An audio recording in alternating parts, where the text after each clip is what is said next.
All right, we are live. Happy Friday, you guys. Thanks so much for tuning in to another episode of Access Omaha. Today we have a very special guest that we're excited about. This is episode number 105, so we're really getting up there, man. I know. Actually, you guys, after today, we're going to have 5 total live episodes. We'll actually be able to get our iTunes channel set up, so you'll be able to subscribe, go download those videos. But I don't want to ramble too much, and I want to get into our exciting guest today, and I'm going to let Ryan introduce him because, man, this guy, tell you what. Dude, I am super excited about learning about this guy's story today. Oh, you're setting up for a big letdown. So we got John Wanninger here with us, and I'm going to kind of share the story about how we met because you probably don't even remember this. Ryan, I would never forget anything about you. But we met when I was on JD Herb's team, and you came walking into the office, and you're like, "Hey, I'm John," and blah blah blah, and he leaves, and I look at JD, and I'm like, "Who's that guy?" And he's like, "Dude, that guy is amazing. He's awesome. If you ever need an inspector, he's your guy." And I was like, "Oh, okay." And I'd been working with a couple inspectors, up to that point, but then I was like, I'll give this guy a shot. JD has some good things to say about shout out JD Herb. Shout out JD. Yeah, JD did one for you yesterday. Shout out to you, brother. That's like JD's third shout out. I know. We might have to have him on. We might. Bring him on. Or just collect a fee from him. No Yeah, doubt. that's true. That's true. And so then that's how I basically met you. And then obviously we started using you and your company. And then the more and more I got to know this guy, the more and more stuff I feel like I uncovered about him. So then it was like, oh, that's hey, when I got to start disappearing. Exactly. So then he starts, then it's, I own Red Rhino Roofing, which he's got the shirt on today. Shout out to the roofing company, and all these other things that we're going to get into. But without further ado, John, welcome to the show. Welcome. Thanks, We're happy to guys. have you on. Appreciate the opportunity. Yeah, thank you so much for coming on. We appreciate it. We know you're busy guys. Yes. This man is a serial entrepreneur. Hopefully today we'll get to dive a little bit into his backstory, how he got started, what some of his motivations are, challenges, things like that, hurdles. But I'm stoked to hear. I mean, Ryan and I did a little bit of research on you, and the deeper we got, I felt like I was like, what? He did this too? He did that? That also? can't be Like, true. Yeah. How do you get away with that? That's illegal. But I guess take us back a little bit. Tell us about some of your origins.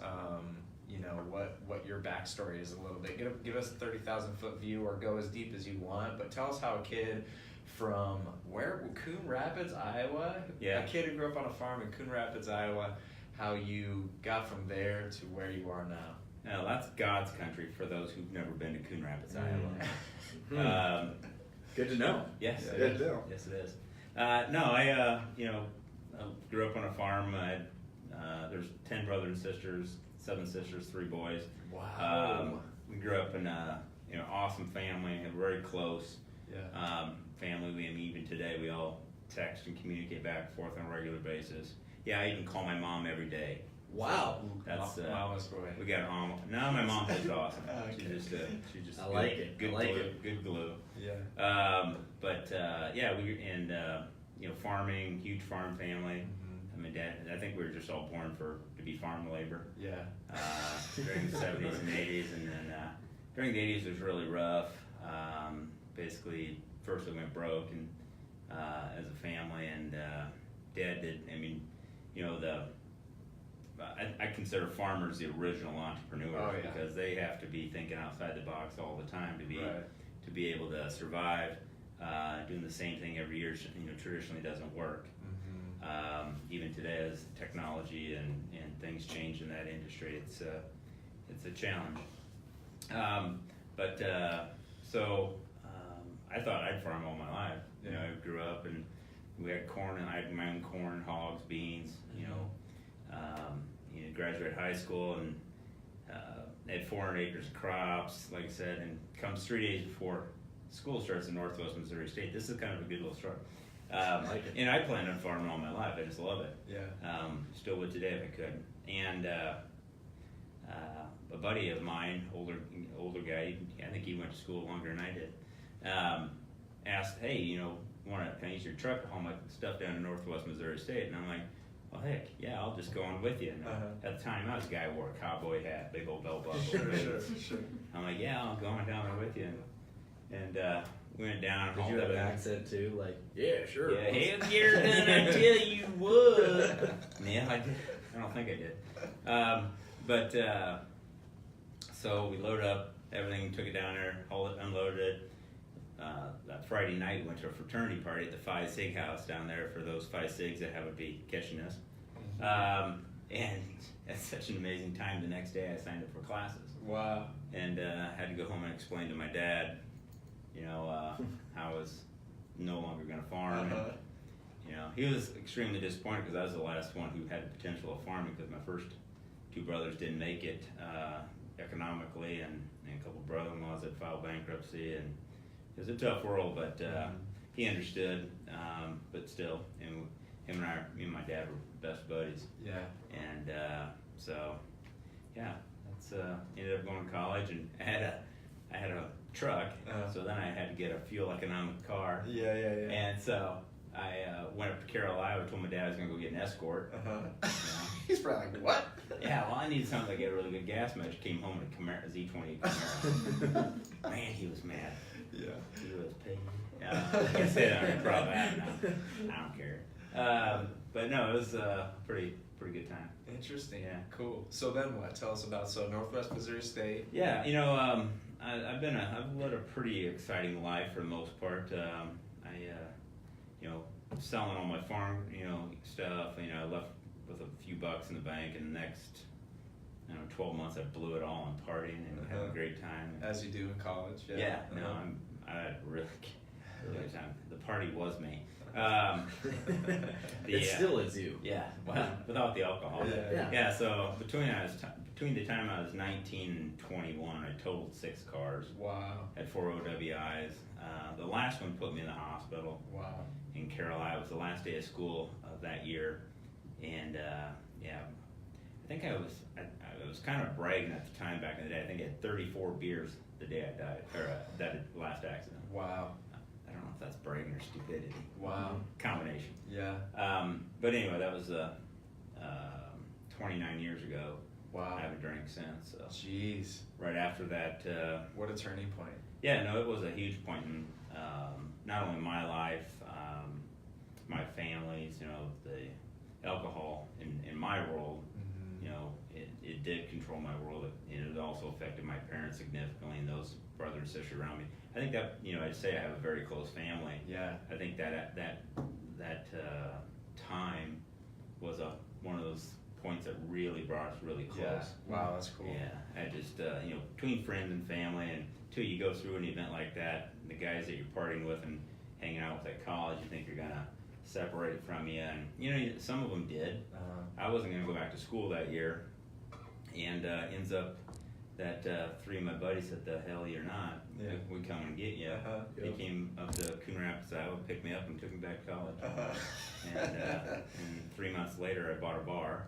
Wow. Because that's what you do when you quit drinking, right? Yeah. That makes sense. Which is interesting. Yeah. So this is the first thing that you do to kind of start this entrepreneur life, right? Of like, that's one of them. It's the it was first farming. really bigger one. Then you had farming when I was a freshman. I had a screen printing business, and a buddy ended up taking that over.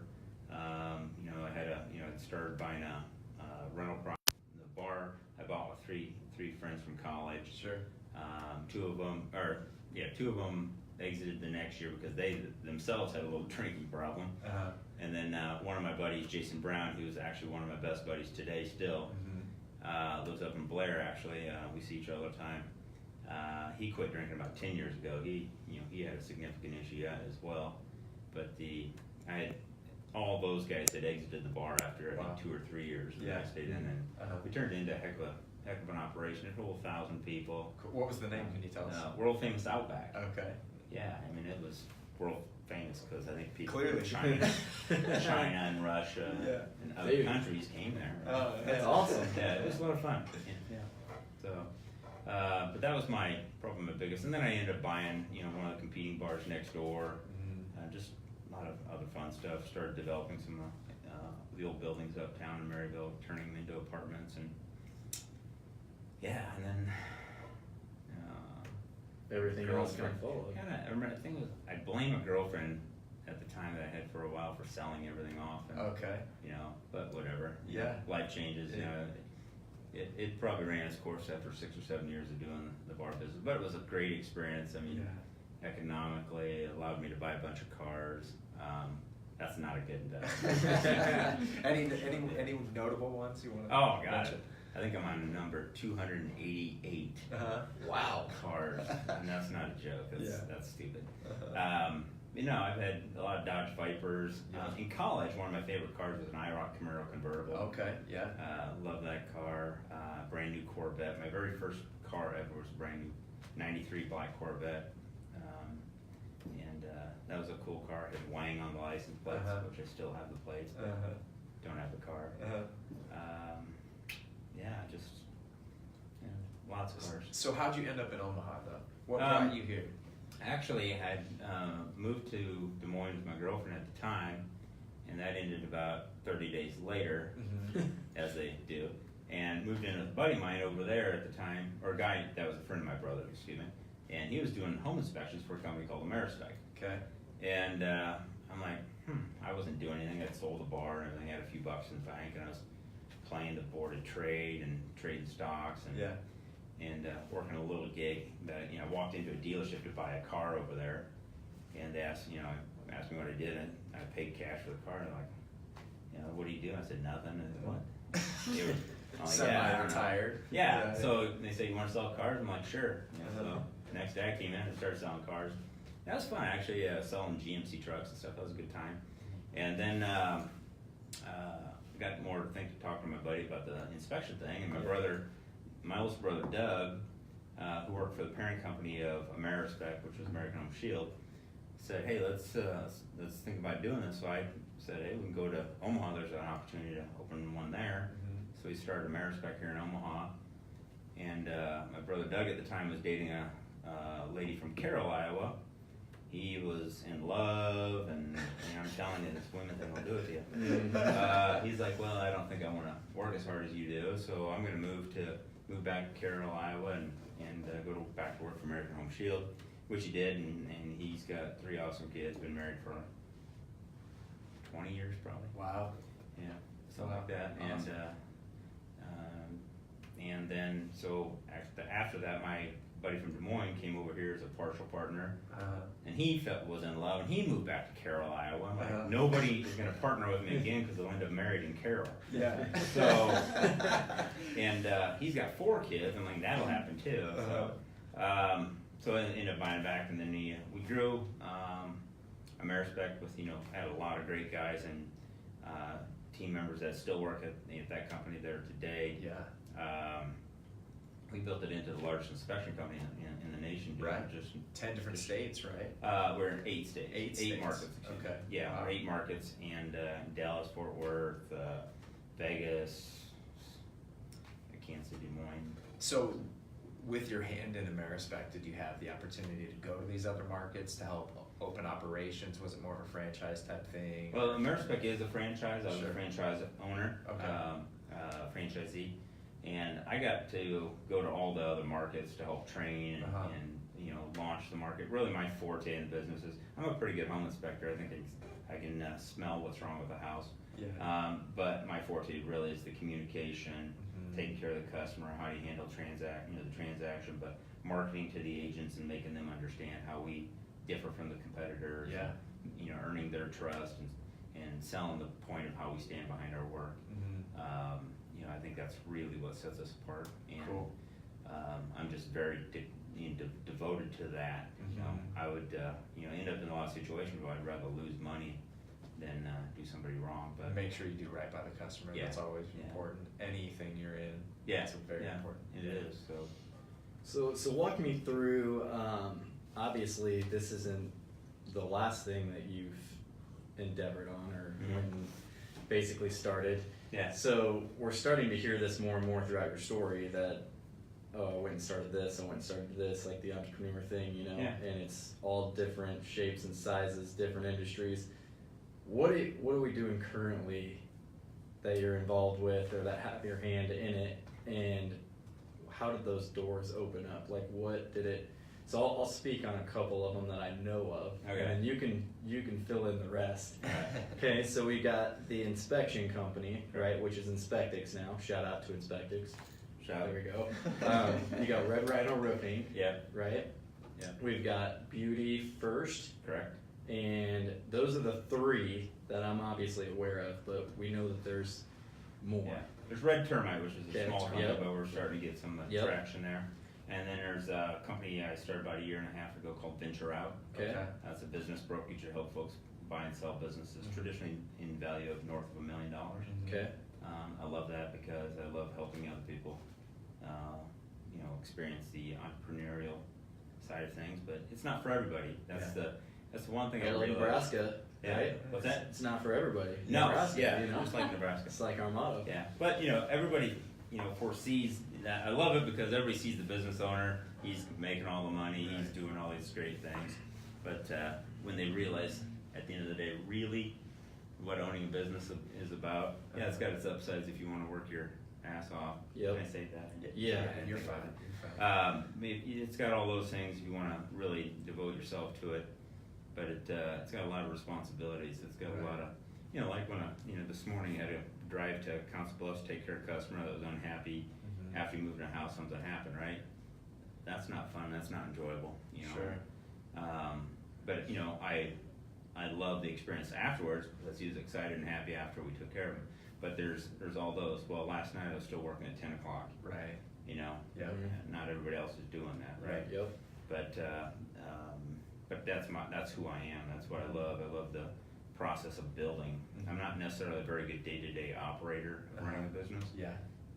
But I love the process of building businesses. A lot of times when we're looking at helping somebody sell a business, the guy I'm looking for to buy it has to fit a certain parameter for that business. Are they good at accounting, marketing, sales? Right. Leading people. So they really got to have the where is that one aspect of operating a business? Where do they really thrive at? But the thing is, then they got to be able to you still got to be able to do those other things and manage those other things. Sure. Because the business isn't just about one aspect. Right. And no business is. Yeah. So it's running your own business, owning your own business, even real estate, right? Yep. You guys are realtors, their own bosses, and you can be, the guy that sells 3 homes a year. You can sell 300 homes a year. Which one do you want to be? Exactly. It's not for everybody, and owning or managing or running a team isn't for everybody. Right. Because you got personalities to manage, Yes. right? Yeah. And expectations, Different goals. right? Yeah. You got to give them attaboys, and and I'm not always that guy who's good at giving attaboys, and I do appreciate everybody, Right. customers, people, realtors. In my world, we market to the real estate agents, right? But the customer that pays our bill Sure. is different. Yep. So it's a unique situation, but I look at my employees and the people that work with me as my customers. Right. In my mind, that's how I try to perceive it, because I got to take care of those folks so that they take care of you folks. Yeah, that's important, I think, Yeah. to have that person that we talked about it a second ago, just having that client focused and customer focused, relationship focused.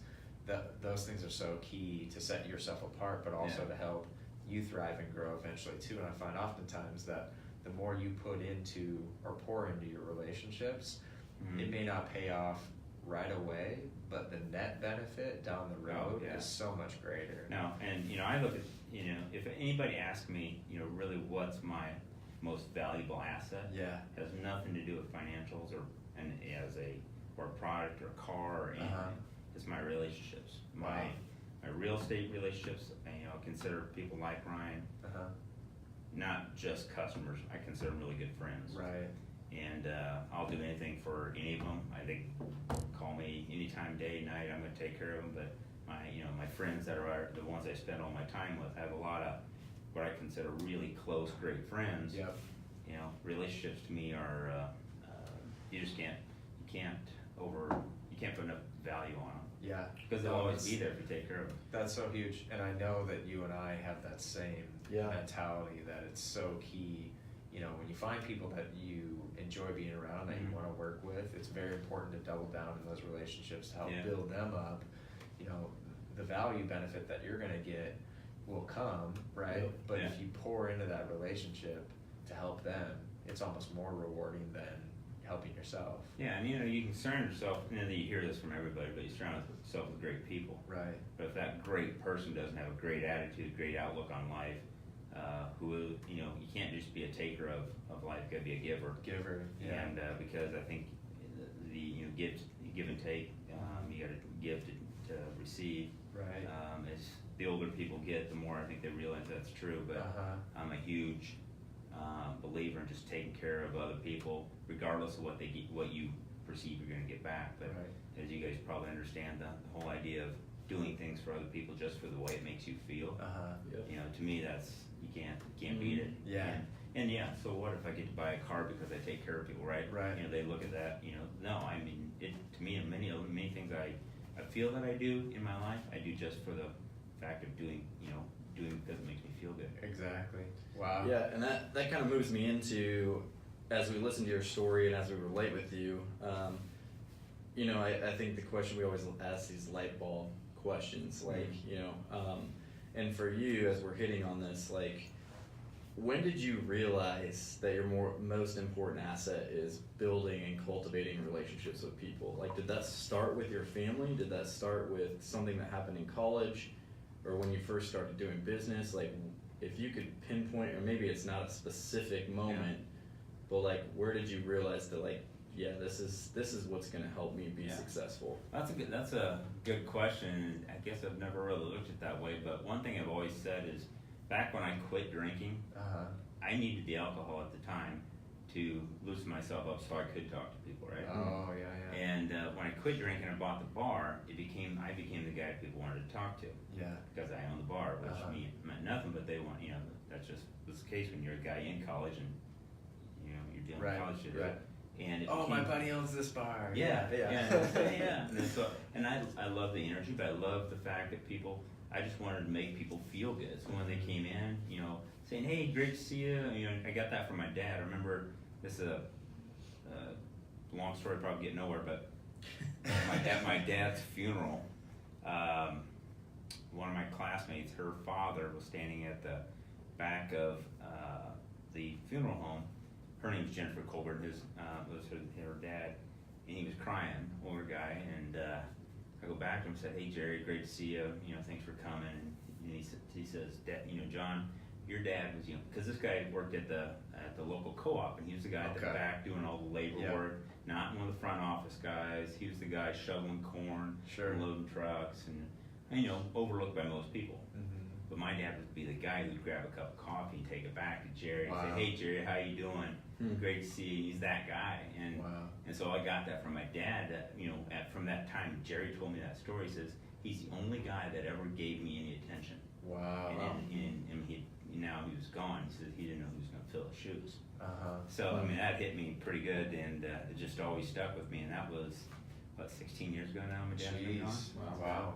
So that and the bar and just knowing and taking when people have a sincere energy and wanting to talk to you. And Yeah. I always have this feeling of that I shared with my dad my dad shared with me is let other people when you leave a conversation with somebody, make them feel better about seeing you Uh-huh. than you do but make Yep. them feel that it was more important for you to see them than them to see you. Right. Yep. Yep. And I think that I've done it for so long that it's a sincere It's belief part in of my who you mind. are. Yeah. Yeah. It's part of who you So I are. love I love good people. Right. So That's amazing. Yeah, it is. That's amazing. Yeah, I mean, now as I move from that now into, so we know that you've purchased and or sold over 26 businesses in 14 various industries. Can you share with us, what have you learned about the importance of failure and like those lessons that you took with you to better yourself for future endeavors? yeah, of all the businesses I've started or purchased, acquired, merged, whatever the case may be, I've only had one that didn't succeed. And I still think that's one of my biggest opportunities today is that business is called Busy Living. Yeah. But other than that, failure's not, the whole comment people say failure is not an option. To me, it truly isn't. I've been broke basically 3 times in my life. But broke is a relative term. No money, no cash flow, no way to pay the bills. Right. I'm pretty much broke. But I always had relationships. Yeah. So people to lean on. yeah, a buddy Jerry of mine gave me a free apartment down at when I this last time that I had the little challenge in my life.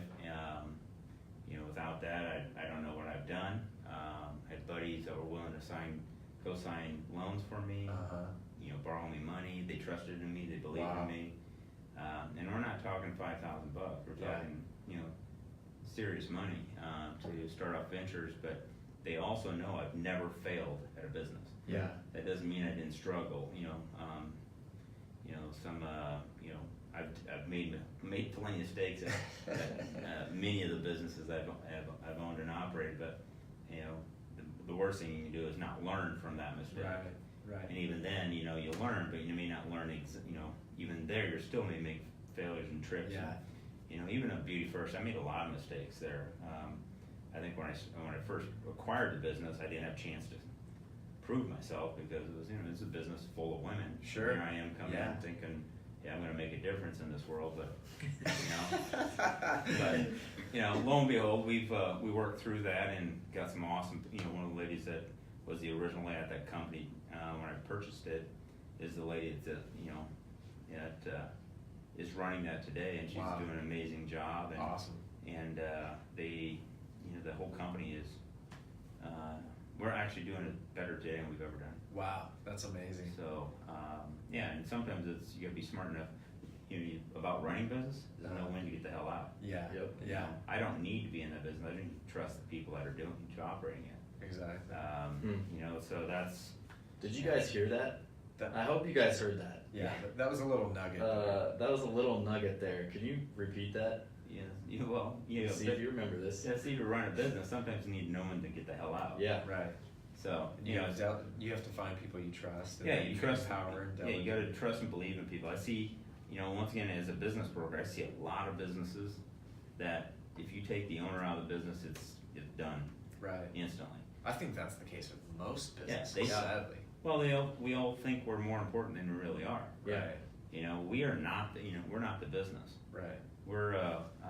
We are maybe the original glue to the business. Yeah. But you take Inspectix. Okay, it's only been around for a couple years, but we're doing pretty darn good, and we got 4 inspectors besides myself. That business, if I'm gone for a month, it will run. It will operate without me. Yeah. Yep. Red Rhino, same thing. Beauty First could operate for years probably without me, and probably do just as well, if not better. Because most of the time, I think my input is more valuable than it really is. Yeah. Sometimes I just want to hear myself talk.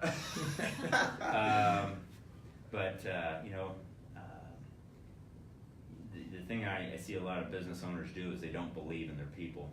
Mm. And here's this is true. Most people don't believe in themselves. Yeah. I put, there's a lot of people that I see as, opportunities, and I believe them in so much. I just had an inspector that I had to let go, which I really hated it because I believed in this guy, but he could not, it just couldn't work, and time and time again, it gave him opportunities, and he kept tripping on himself. Wow. He really had a chance to be something. Yep. At the end of the day, I just don't think he believed in himself. Yeah. Wow. So, and like I said, I believed in him more. I wanted more for him than he wanted for himself. That's a challenge when you can see, Yeah. I think even in my position, I know Ryan probably too, sometimes you see the potential in people. It's something I see a lot of in a lot of folks, and it's hard because everyone has their own barometer for success. Yeah. And sometimes they measure that differently than what you might, but it's challenging for a person who has that mindset, and you can look at someone and go, man, you got this thing that somebody else doesn't have, and you could really move mountains with it if you leaned into it and believed in yourself. Yeah, I think, like in the world of building a team in real estate is, as an example, is you can hire those people on. If you expect them all to go out and sell $10 or $20 million a year, you'll probably fail. Right. Yep. If you go out and let those guys do the best that they can do, and coach them and teach them, but let them achieve what they want to achieve, I think you'll succeed. And I think, you look at, Vince, who, he's one of those guys. He isn't coaching everybody to be a $20 million producer. Right. He's just coaching everybody to be the best they can be. Yeah. And to me, it's about succeeding in life. And, succeeding in life isn't about having the biggest bank account. Right. Succeeding in life is about being freaking happy. Yeah. And, I am one of those guys, I get caught up in thinking sometimes, because the happiness in my world comes from succeeding, not about the bank account even. Sure. I just want to win. Right. Yep. I hate losing at any. I don't care what the hell it is. Yeah. Ask my girlfriend or my kids. I competed. We could play. We play this stupid game driving down the road called the hawk game. We count hawks, right? Hawks are worth 1, vultures are worth 2, and eagles are worth like 3. Okay. So, and I don't even want to lose at that stupid. Right. That's awesome. Seriously, it's like, but people say, well, that's silly. Well, aren't you competitive? If you're not competitive, I mean, I'm competitive at everything, and that might be carried away, but I am. I don't want to lose at anything. Amy drives her nuts, but that can be a downside. But I look at that in life too. Succeeding on, as an example, a home inspection. It isn't about making the most money on the home inspection at the end of the day. It's about making the client happy. Wow. And we have this. We tell ourselves on our home inspections is we're there to help our clients buy the home they fell in love with. Not just find all the issues wrong with it. Yes, we're going to do that. That's part of our given job. Find everything we potentially can, and even then, we go into a home built in 1893 yesterday. You think we're going to find everything that's potentially wrong with this old home? Yeah. No, but our job, find the major things, right?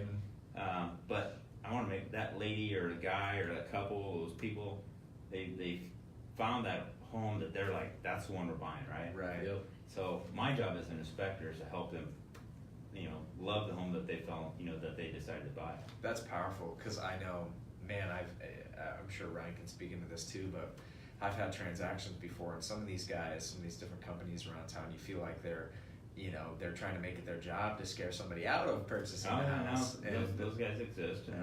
Which, like you say, you want to point out the things that matter and make sure that you're doing best by the client, but ultimately I think leaning into a lot of what our conversation's theme is put that person first, make them feel comfortable about what they're doing, but ultimately educate them, try to make sure that they leave that situation feeling better than what they did before. I think whether it's your position, or the home, me as an inspector, I want those folks, so when I see them at a restaurant, I see them at Target, I see them at the gas station, Right. I don't want them to go, hey John, hey, how are you doing? I don't want them to avoid me because I'm the home inspector that screwed up their. I want them to feel like I'm their buddy, I'm their friend, and that's what we want to build relationships. Exactly. If you're going to be in any business, you got to understand the relationship side of it. And nowhere is it more impactful to me than in the real estate industry. Wow. Yeah. Out of everything that you've done, I mean, I'm sure we'll have a handful more, if not more, businesses that you'll venture into over your career. But out of everything you've done thus far, what do you think your biggest success is? And that could be a business, it could be maybe a moment or an accomplishment or achievement or a success. Well, but if you can't put anything ahead of my 3 daughters, Grace, Faith, and Isabella Hope. Great names, by the way. Yeah, Grace, Faith, and there is a hope. Wow. So, no, they're super amazing kids. I had to put myself on one thing that I don't know. It's hard for me to tap into that maybe. Probably just the overall drive to never give up. Yeah. Some people say it.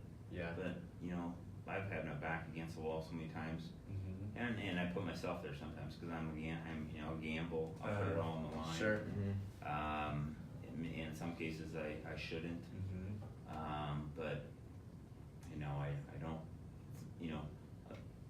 To me, if you're gonna do anything, if you're not willing to risk it all, Right. then don't do it. Why Yeah. do it? You know, I see these folks that are, you know, they're looking at buying a business, Yeah. you know, and they have $300,000 or $400,000, you know, to invest on the downstroke on the business, but they're like, well, I don't want to risk it all though. I'm like, well, if you think you're risking it, yeah, you're exactly right. We're in the wrong game already. Right. You know, but to me, it's like you're all in. If you're willing, if you're going to put $200,000 down on a $2 million business, Yeah. you know, with finance with the SBA, you're all in. Yep. Right. So whether it's 200 or 400, you know, I get a buddy of mine who does apartment complexes, and I remember a conversation he had with me one day.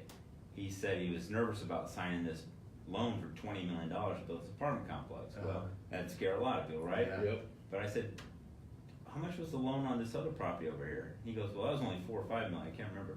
I said, well, if that property would have went broke or belly up, did you have $4 or $5 million to cover that loan? He goes, no.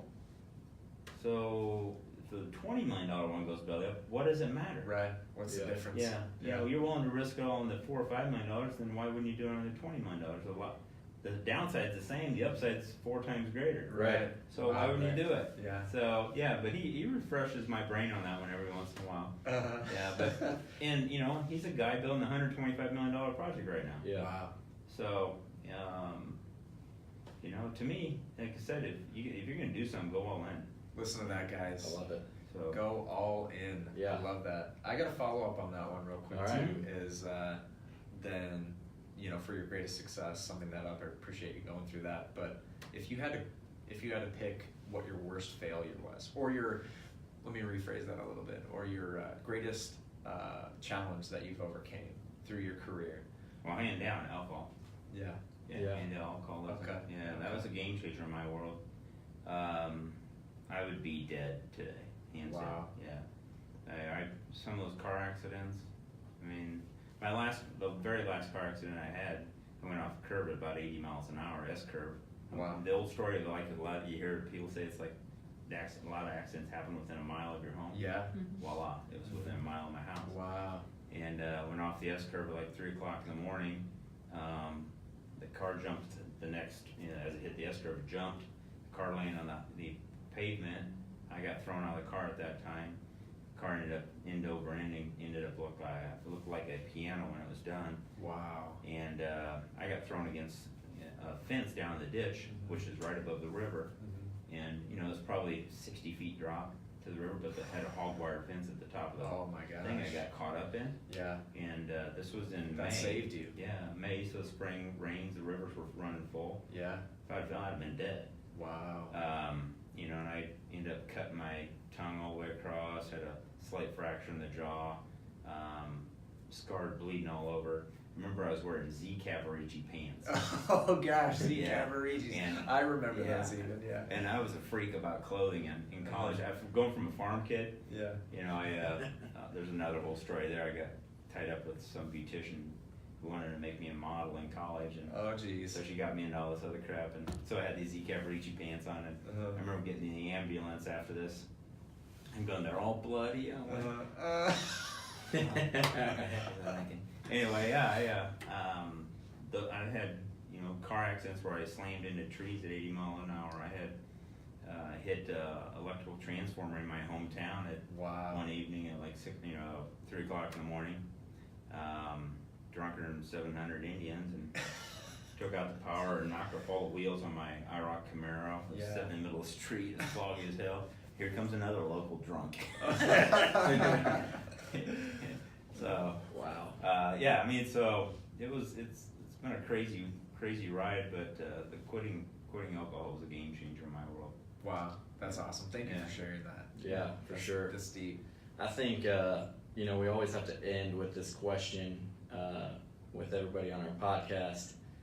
And that question is how it relates to leaving a legacy here in Omaha and who you're going to impact as you know, get older and you get out of the industry that you're in, the businesses and things like that. When you look back on just your impact so far and already in Omaha, what's the legacy that you want to be remembered by, you know, when everything's said and done? Like, what do you want people to remember you for your business is? Well, I would say, I'm going to go back to relationships. Yep, love it. He was, I want to be the guy that people think about that, he was always did the right thing. Yeah. Yep. That was just who took care of others. Mm-hmm. It doesn't always have the most to offer anybody else, but I would go out to my ways to do about anything for anybody, anybody in need, and then just to be able to share that with other folks. We got Omaha, as you guys know, this flood town, flood time right now. I mean, people jumping, through all sorts of hoops to help take care of folks, and it ain't about money all the time. One of my inspectors had his house flooded, and wow. He's still out, doing the job, great attitude and stuff. Life goes on. You don't have to be down and out. And the other thing is, guess what? There's other people that got a lot worse than you. Yes. Your basement flooded, your house flooded. I get those are some horrible things, but I just heard of a friend of mine who lost his life in the last couple of days. Man. He left 4 little boys around. So come on, we all get down on ourselves, and we had a crappy day, and we feel sorry, we're pissed at the end of the day. It's like, it's just a day. Yeah. Right. So we got the next day and Start move on. fresh. Yeah. So it's I just trying just to spread the positive love and let people know you appreciate them and that you're glad to have them in your life. I don't care if it's the president of the company or the guy cleaning the garbage up. It doesn't matter to me. Wow. Yeah.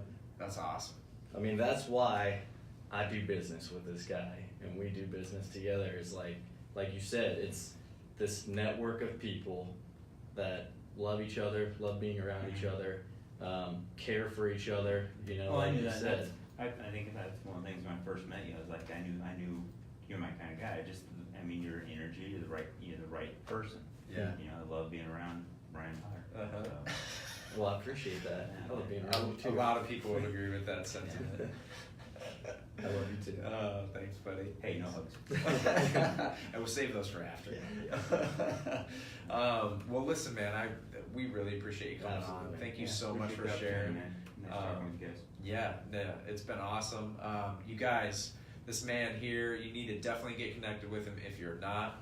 Tell everybody how they can get connected with you. Tell everybody about your businesses. Give a plug on all your ventures right now. Let them know how you can get connected, what services you offer. So if people are out there, if they need something, they can definitely reach out and get connected. Yeah, I mean, if the roofing need, Red Rhino Roofs, redrhinoroofs.com. That's a 502-4270, the number there. Inspectix Home Inspections is 506-5711. Red Termite, your realtor will take care of that for you. Yes. And Beauty First, beautyfirstnebraska.com for our e-commerce, but we got 5 locations around the Omaha and Lincoln. Stop in. We're not the other brand, the beauty brand, one that went out of business. We're Beauty First. We survived. We're locally owned, operated for over 30 years. So Love it. give a shout out to local and my girls at Beauty First have been kicking butt. So Awesome. I so appreciate those guys. A lot of people don't know we have salons in there too. So give those girls an opportunity. Wow, They're that's some cool. pretty amazing people. And then venture out, just ventureoutbrokers.com. If you're looking to buy or sell a business, that's what we specialize in. Those in value of over $1 million, and you pretty much work one-on-one with me in that opportunity. Awesome. So, thanks, guys. Thank you so much for coming on. Yeah. Appreciate it. I appreciate it. Happy Friday. Thanks, guys. Have a Bye. good Friday. Happy Easter.